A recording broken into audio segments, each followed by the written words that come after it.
Cooking time! Happy healthy cooking everyone!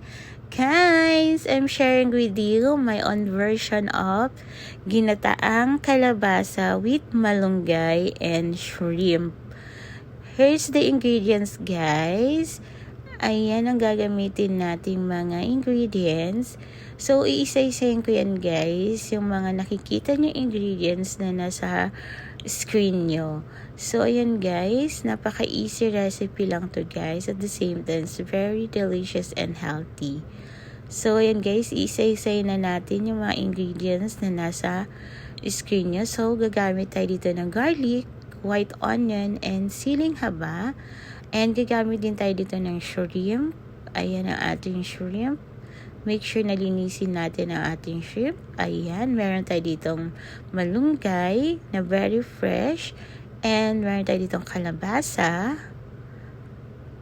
And gagamit din tayo dito ng coconut cream. Ang gagamitin ko dito is 200 ml. So, bali dalawa. So, 400 ml lahat. So, gagamit tayo ng ideal salt and black pepper. And syempre, perfect partner with dried fish or tuyo. So, ayun guys, ang ating complete ingredients. Napakadali at napakakonti ingredients. Nakakagawa na tayo dito ng healthy dish. So, ayun guys, let's start. So, nag-init ako dito ng pan with konting oil lang guys. So, igigisa na natin dito yung garlic. Ayan guys, sobrang konti lang yung oil na nilagay ko dyan, as you can see. And then, sinunod ko na dito yung onion. Gigisay lang natin yan guys, hanggang lumabas yung aroma ng ating garlic and white onion. And isusunod na natin dito guys ang ating shrimp. Itong shrimp guys, lulutuin muna natin siya. Siguro mga half cook lang. And then, after natin siyang maluto, guys. Ayan, lalagyan ko muna pala siya dito ng ground pepper. So, isi-season ko na siya dito ng ground pepper.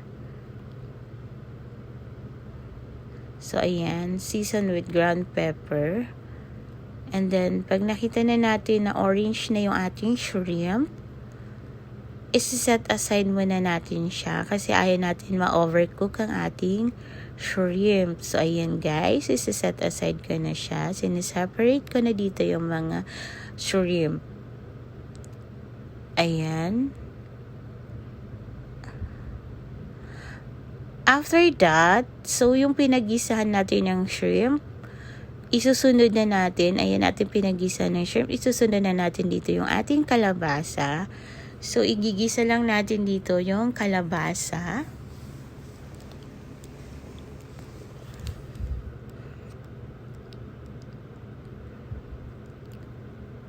Ayun guys, ginisa ko lang siya dito ng 1 to 2 minutes. And then, isusunod na natin dito ang ating coconut cream.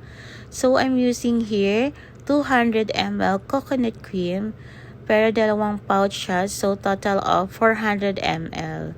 So, ayan guys, binuhos ka lang dito yung ating coconut cream na dalawang pouch, which is equivalent to 400 ml.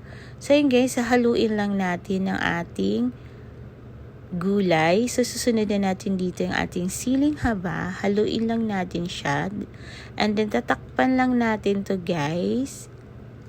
At pakukuluan lang natin yung ating kalabasa. So, ayan guys, kumulo na siya. So, sinunod ko na dito ang ating sinet aside na shrimp. So, haluin lang natin yan, guys. So, sinunod ko na dito, guys, yung ating malunggay. So, haluin lang natin.